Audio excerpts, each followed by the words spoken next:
ಏನು ರಾಜ್ಯದಲ್ಲಿ ಒಂದು ಹೊಲಸು ಮನಸ್ಥಿತಿಯುಳ್ಳ ಜಾತಿವಾದಿ ಮನಸ್ಥಿತಿಯುಳ್ಳ ಹುಕ್ಕೇರಿ ತಾಲೂಕಿನ ಬಾಗೇವಾಡಿ ಗ್ರಾಮದ ರಮೇಶ್ ವಿಶ್ವನಾಥ್ ಕತ್ತಿ ಅಂತಕ್ಕಂಥ ವ್ಯಕ್ತಿ ನಿನ್ನೆ ನಡೆದಿರತಕ್ಕಂಥ ಡಿಸಿಸಿ ಬ್ಯಾಂಕ್ ಚುನಾವಣೆ ವೇಳೆಯಲ್ಲಿ ವಾಲ್ಮೀಕಿ ಸಮಾಜದ ಕುರಿತು ಅತ್ಯಂತ ಅವಹೇಳನಕಾರಿಯಾಗಿ ಮಾತನಾಡಿದ್ದು, ಆ ಹೇಳಿಕೆಯನ್ನ ಅತ್ಯಂತ ಕಠೋರವಾಗಿ ಚಿಕ್ಕೋಡಿಯಿಂದ ನಮ್ಮ ಜೀವನ್ ಮಾಂಜ್ರೇಕರ್ ಅವರ ನೇತೃತ್ವದಲ್ಲಿ ಕಡಾಖಂಡಿತವಾಗಿ ಖಂಡಿಸುತ್ತೇವೆ. ಒಂದು. ಎರಡನೇ ವಿಷಯ, ಮುಂಬೈ ಪ್ರಾಂತ್ಯದಿಂದ ರಾಜಕಾರಣದಲ್ಲಿದ್ದು ನಮ್ಮ ಗ್ರ್ಯಾಂಡ್ ಫಾದರು ಮುಂಬೈ ಪ್ರಾಂತ್ಯದಿಂದ ರಾಜಕಾರಣದಲ್ಲಿದ್ದಾರೆ. ಅಂತ ಸಂಸ್ಕೃತಿ ಮನೆತನ, ಇಂಥ ಸಂಸ್ಕೃತಿ ಮನೆತನ ಅಂತ ಮಾತಾಡ್ತೀಯಾ? ಇದೇ ನಿನ್ನ ಮನೆಯ ಸಂಸ್ಕೃತಿ, ಇದೇ ನಿನ್ನ ಮನೆತನದ ಸಂಸ್ಕೃತಿ. ಇದನ್ನ ಕಳಿಸ್ಕೊಡುತ್ತೇನೆ ನಿನಗ. ಇದನ್ನ ಕಳಿಸ್ಕೊಡುತ್ತಾ? ಒಂದು ಸಮಾಜದ ಬಗ್ಗೆ, ಒಬ್ಬ ವ್ಯಕ್ತಿಯ ಬಗ್ಗೆ ಹೆಂಗ ಮಾತಾಡ್ಬೇಕಂತಕ್ಕಂಥದ್ದು ನಿನಗೆ ಗೊತ್ತಿಲ್ಲ. ಅಷ್ಟು ಮೈಂಡ್ ಸೆನ್ಸ್ ಇಲ್ಲ ನಿನಗೆ.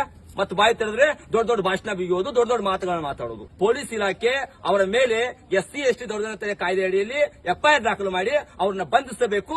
ಆ ಏನು ಒಂದು ಸಮಾಜದ ಕುರಿತು ಅತ್ಯಂತ ಅವಹೇಳನಕಾರಿಯಾಗಿ ಮಾತನಾಡಿದ ರಮೇಶ್ ವಿಶ್ವನಾಥ್ ಕತ್ತಿ, ಆ ವ್ಯಕ್ತಿಯನ್ನ ಯಾವುದೇ ಕಾರಣಕ್ಕೂ ಬಿಡದೆ ಒಳಗೆ ಹಾಕಲೇಬೇಕು. SC ST ದೌರ್ಜನ್ಯ ತಡೆ ಕಾಯ್ದೆಯಲ್ಲಿ ಪ್ರಕರಣ ದಾಖಲು ಮಾಡುವ ಮೂಲಕ ಆ ತಟ್ಟುಪಟ್ಟಿ ಮಗನಿಗೆ ಯಾವ ರೀತಿಯಾಗಿ ತಮ್ಮ ಶಿಕ್ಷೆ ಆಗಬೇಕು ಅಂತ ಶಿಕ್ಷೆನ ಕೊಡಿಸಲಿಕ್ಕೆ ಮಾನ್ಯ ಕೇಂದ್ರ ಸರ್ಕಾರ ಮತ್ತು ನೀವು ಪೊಲೀಸ್ ಆಫೀಸರ್ಸ್ಗಳು ಎಲ್ಲರ ಮೇಲೆ ಕೆಲಸ ಮಾಡಬೇಕು. ಅದಕ್ಕಾಗಿ ಈ ಮುಖೇನ 19/2025 ನಿಮಗೆ ಅತ್ಯಂತ ಗಟ್ಟಿಯಾಗಿ ಇವತ್ತಿನ ದಿವಸ ಈ ಒಂದು ಪತ್ರದ ಮುಖೇನ ಅವ್ರನ್ನ ಬಂಧಿಸಬೇಕು ಅಂತ